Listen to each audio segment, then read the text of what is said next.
महागणपतिं मनसा स्मरामि महागणपतिं మనసా స్మరామి. TR creations family అందరికీ నా హృదయపూర్వక ధన్యవాదాలు. సో అలాగే ఈ 21వ తారీఖు నుంచి 27వ తారీఖు వరకు కూడా ద్వాదశ రాశుల వారికి సంబంధించి రాశి ఫలాలు ఏ విధంగా ఉండబోతుందని చూద్దాం.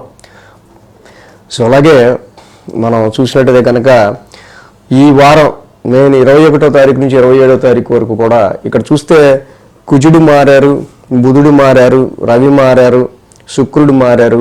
మాసగ్రహాల్లో అన్నింటిలో కూడా కదలికలు వచ్చాయి, మాసగ్రహాలు అన్నింటిలో కూడా చేంజ్ అయ్యాయి. సో కాబట్టి ఈ వారం నుంచి కూడా సో మచ్ ఆఫ్ మూమెంట్స్ అనేవి అన్ని రాశులు వాళ్ళకు ఉండే ఆస్కారాలు ఉన్నాయి. సో దీనిలో ముఖ్యంగా మనం చూస్తే కనుక రవి శనుల యొక్క సమసప్తమం అనేది మనం మేజర్ పాయింట్గా తీసుకోవాల్సిన విషయం. కుజుడు కూడా చాలా లాంగ్ రన్ తర్వాత ఆయన మెయిన్గా కొంచెం రిలాక్స్ మోడ్లోకి వచ్చారు, ఏ గ్రహాల దృష్టి లేకుండా. అఫ్ కోర్స్ శుభగ్రహం గురుడు ఆయన మిత్రుడి యొక్క దృష్టి ఆయన మీద ఉందనుకోండి. సో ఇంకా గురుడి అతిచారం గురించి కూడా నేను ఒక వీడియో చేశాను, చాలా very very important. First time మన టిఆర్ క్రియేషన్స్ ఛానల్లో గురుడి అతిచారం 1 సంవత్సరం అనుకుంటున్నారు, కాదు, ఇది 8 సంవత్సరాలు సుదీర్ఘమైన అతిచారం జరగబోతుంది. It is very very so much of sudden transformational changes అనేవి చాలా స్పీడ్గా వచ్చే ఆస్కారం గురుడి అతిచారం వల్ల వచ్చే 8 సంవత్సరాల్లో ఉంది. ఆ వీడియోస్ కూడా డిస్క్రిప్షన్లో ఉన్నాయి, చూడొచ్చు. సో ఇక్కడ గ్రహాల పరిస్థితి చూస్తే మిథునంలో గురుడు, సింహంలో శుక్రుడు, అలాగే కేతు సింహంలో ఉన్నారు. రవి బుధులు కన్యారాశిలో, మిత్రక్షేత్రంలో రవి, ఉచ్చక్షేత్రంలో బుధుడు ఉన్నారు. కుజుడు కూడా తులారాశిలో, కుంభంలో రాహువు, మీన రాశిలో శని యొక్క సంచారం జరుగుతుంది. ఈ వారం మనం చూస్తే చంద్రుని యొక్క గమనం సింహం, కన్య, తుల, వృశ్చిక రాశుల మీదుగా ఉంది. సో చంద్రుని యొక్క గమనం, ఈ గ్రహాల యొక్క ట్రాన్సిట్, రవి శనుల సమసప్తం ఆధారంగా ఈ వారం ఏ విధంగా ఉండబోతుంది ద్వాదశ రాశుల వారికి చూద్దాం. మన ఫ్యామిలీ మెంబర్స్ అందరికీ చాలా ధన్యవాదాలు. ఎందుకంటే పోయిన వారం నాకు 102, 103 ఫీవర్ ఉండి కూడా నేను వీడియోస్ చేశా. సో అది చాలామంది కనిపెట్టారు. సో చాలా డిఫరెంట్గా ఉన్నారు సార్, హెల్త్ జాగ్రత్త అని. అంతమంది మంచిగా చక్కగా కోరుకున్నప్పుడు మరి మంచి జరగకుండా ఎందుకు ఉంటుంది? డెఫినెట్గా 2 రోజుల్లోనే రికవరీ అవ్వడం జరిగింది. నిజంగా అనిపించింది దేవుడు మంచి ఫ్యామిలీని ఇలా ఇచ్చాడు నాకని. సో ఆ ఒక్కొక్క మీరు పెట్టిన కామెంట్ చాలా రెట్ల బలాన్ని ఇచ్చిందనే చెప్పాలి. న్యాచురల్గా వచ్చే కామెంట్స్ కంటే డబల్ వచ్చాయి. Thanks for your love and affection. ఇక మకర రాశి వారికి సంబంధించి చూద్దాం. మకర రాశి వారికి సంబంధించి మనం చూస్తే కనుక తృతీయంలో శని, అష్టమంలో శుక్రుడు, 2 గ్రహాల యొక్క అనుకూలత మకర రాశి వారికి చాలా వరకు కూడా వీళ్ళకి పాజిటివ్ రిజల్ట్స్ కనిపిస్తూ ఉంది. ఏలినాటి శని కంప్లీట్ అయిపోయి పరాక్రమ స్థానంలో శని యొక్క సంచారం, పైగా మీ రాశి అధిపతి. సో గతంలో లేనంత సాహసం, ధైర్యం, మంచి విల్ పవర్ మీకు ఉంటుంది ఈ సమయంలో.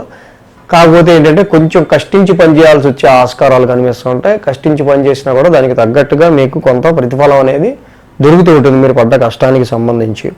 అలాగే అష్టమ స్థానంలో శుక్రుడు కూడా అదర్ సోర్సెస్ ఆఫ్ ఇన్కమ్కి సంబంధించిన విషయాల్లో కూడా శుక్రుడు కొంచెం పాజిటివ్ రిజల్ట్స్ని మీకు ఇచ్చే ఆస్కారాలు ఉన్నాయి. సో అదేవిధంగా ఈ రాశికి మనం మేజర్గా చూస్తే మకర రాశికి 8, 9, 10, 11 8, 9, 10, 11 స్థానాల మీదుగా చంద్రుని యొక్క సంచారం ఉంది.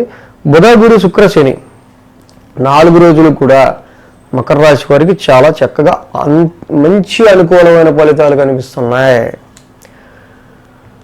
అలాగే వారం ప్రారంభం చూస్తే అష్టమ స్థానం నుంచి చంద్రుని యొక్క సంచారం. అష్టమ స్థానంలో చంద్రుడు ఉన్నారు, కేతు ఉన్నాడు, శుక్రుడు ఉన్నారు. సో కాబట్టి ఆల్రెడీ సమసప్తంలో రాహు కూడా ఉన్నారు. సో ఆరోగ్య పరిస్థితులకి సంబంధించిన విషయాల్లో కొంచెం కేర్ తీసుకోవడం మకర రాశి వాళ్ళకి మంచిది. ఉద్యోగ పరిస్థితులకి సంబంధించిన విషయాల్లో కూడా ఏంటో తెలియని మంటగా ఉంటూ ఉంటుంది, ఎవరన్నా చూస్తే కోపం వస్తూ ఉంటుంది. సో అనవసరంగా ఎవరన్నా మన మీద కంప్లైంట్ చేసినప్పుడు మనకి ఎలా ఉంటుంది కొంచెం. సో ఇలాంటి పరిస్థితులు కొన్ని మనకి టెన్షన్ కలిగిస్తూ ఉంటాయి. ఈ చంద్రుడు, శుక్రుడు, కేతువు కలిసి ఈ అష్టమ స్థాన సంచారంలో ఉన్నప్పుడు. కాబట్టి హెల్త్ పరంగాను ఇలాగ పనిలో తప్పులు దొరికే విషయంలో కొంచెం జాగ్రత్త తీసుకోవడం మంచిది.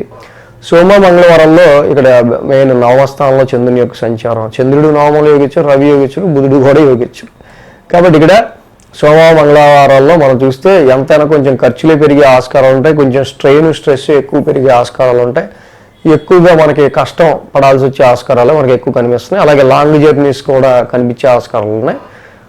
సో లాంగ్ జర్నీ చేస్తే మనం ఎంత అలసిపోతాం అంత అలసట సోమ మంగళవారాల్లో కనిపిస్తూ ఉంది. ఇంకా బుధ గురు శుక్రవారం చూస్తే దశమ స్థానంలో చంద్రుని యొక్క సంచారం. ఇప్పుడు దశమ స్థానంలో చంద్రుని యొక్క సంచారం, ఆల్రెడీ కుజుడు కూడా ఉన్నారు. సో ఈ మకర రాశి వారికి మేజర్గా మనం చూసినప్పుడు కుజుడి యొక్క దశమ స్థాన సంచారం, కుజుడికి యాక్చువల్గా ఒక డైరెక్షనల్ స్ట్రెంత్ ఉంటుంది, సో దిగ్బలం ఉంటుంది. బట్ ఏంటంటే ఎవరన్నా మీ పనిలో ఇన్వాల్వ్ అయితే మాత్రం మీకు అనవసరం కోపం వచ్చేస్తూ ఉంటుంది. మాకు తెలియదు మా పని గురించి అని చెప్పి కొంచెం ర్యాష్గానే మాట్లాడే ఆస్కారాలు ఈ దశమ స్థానంలో ఉన్న కుజుడి వల్ల ఉంటా ఉంటుంది. So Mars is the planet of fighter. అంటే చేసే పని మనల్ని సజావుగా చేసుకోనికుంటే ఎవరో ఒకటి ఏదో ఒకటి అంటూ ఉంటే వాళ్ళ మీద మనం కొంచెం అగ్రెసివ్నెస్గా ముందుకు వెళ్తూ ఉండాల్సి వచ్చే పరిస్థితులు అనమాట. సో అలాగే ఈ రాశికి వారాంతానికి మనం చూస్తే కనుక మెయిన్గా లాభస్థానంలో చంద్రుని యొక్క సంచారం, అది నీచ చంద్రుడు అయ్యారు. సో మళ్ళీ ఆ రాశ్యాధిపతి కుజుడు కూడా ఇక్కడ వీళ్ళకి దశమ స్థానంలో ఉన్నారు. సో కొద్దిగా బుధ గురు శుక్ర శనివారాల్లో ఆ లాభస్థానంలో చంద్రుడు కానీ దశమంలో కుజుడు కానీ, సో ఈ రెండు కూడా కొంతవరకు వర్క్ అట్మాస్ఫియర్కి సంబంధించిన విషయాల్లో సంవాట్ కొంచెం బెటరే. కానీ ఖర్చులు అనేవి ఎలివేటెడ్గా ఈ వారం కనిపిస్తున్నాయి. అది మీరు కమిటెడ్గా ఈ సంవత్సరానికి సంబంధించి కమిట్మెంటెడ్గా పెట్టుకునే ఖర్చుల విషయంలోనూ కొంచెం ఖర్చులు అనేవి కొంచెం ఎక్కువ కనిపిస్తూ ఉన్నాయి. సో కాబట్టి ఇక్కడ రాబడి కంటే కొంచెం ఖర్చులు ఎక్కువ ఉండే ఆస్కారాలు ఈ వారం కనిపిస్తుంది. కాబట్టి ఆ విషయంలో కొంచెం కేర్ తీసుకోవాలి. ఇంకోటి రవి శనుల యొక్క సమసప్తమం. ఈ మకర రాశి వారికి మెయిన్గా ఏంటంటే మరి ఇక్కడ రవి యొక్క సంచారము అలాగే శని ఇద్దరు కూడా సమసప్తమంలో ఉంటాం, భాగ్యస్థానంలోను తృతీయ స్థానంలోను. సో కాబట్టి ఇక్కడ మీకు మీ ఇన్లాస్కి మధ్య కావచ్చు, మీకు మీ జాయింట్ అకౌంట్స్కి సంబంధించి కావచ్చు, మీకు మీ జాయింట్ పార్ట్నర్కి సంబంధించి కావచ్చు, మీకు అండ్ ఇన్హెరిటెన్స్కి సంబంధించిన విషయాల్లో కావచ్చు, చాలా చాలా విషయాల్లో ఈ రవి శనుల యొక్క సమసప్తమం షార్ట్ జర్నీస్లో అయినా లాంగ్ జర్నీస్లో అయినా, రిలేటివ్స్ పరంగా అయినా, ఫాదర్ త్రూ అయినా, ఫాదర్ అండ్ సిబ్లింగ్స్ పరంగా అయినా, ఇలా ఏ విషయాల్లో కొంచెం డిస్టర్బెన్స్ని రవి శనుల యొక్క సమసప్తమం జనరల్గా కలిగించే ఆస్కారాలు ఉంటాయి. ఆ విషయంలో కొంచెం జాగ్రత్తగా ఉండాలి. సో కాబట్టి ఈ రాశికి ఫస్ట్ అష్టమకేతు మెయిన్గా ప్రాబ్లం. అష్టమకేతు అనవసరం లేనిపోని భయాలని కలిగిస్తూ ఉన్నాడు అక్కడ.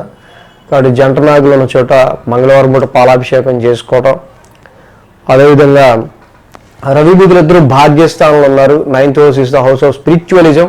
విష్ణు సహస్రనామ పారాయణం చదువుకోవడం, వెంకటేశ్వర స్వామి దర్శనం చేసుకోవడం చాలా చాలా చాలా మంచిది. ఈ రాశి వాళ్ళకి రెండు చేసుకోవటం వల్ల ఇంకా మంచి రిజల్ట్స్ అనేవి ఉంటాయి. అండ్ గురిని అతిచారం గురించి కూడా మనం వీడియోస్ చేసాం, చాలా ఇంపార్టెంట్. వచ్చే 8 సంవత్సరాలు ప్రపంచం మొత్తం మారబోతుంది. గురుడు చాలా వెరీ ఫాస్ట్ మూమెంట్కి వెళ్ళబోతున్నాడు. సో ఇది మన TR creations first time research చేసి మన త్రూ ఇది ఎలివేట్ చేసింది ఈ యొక్క కాన్సెప్ట్ని, గురుడి అతిచారం గురించి. దీని గురించి కూడా చాలా వీడియోస్ ఇంకా వస్తాయి ఫ్యూచర్లో మన ఛానల్ నుంచి, అది కూడా చూడండి, డిస్క్రిప్షన్లో ఉంది. ఈ వీడియో కనుక మీకు నచ్చినట్లయితే లైక్ చేయండి, షేర్ చేయండి. మరిన్ని అప్డేట్స్ కోసం సబ్స్క్రైబ్ చేయడం మాత్రం మర్చిపోకండి.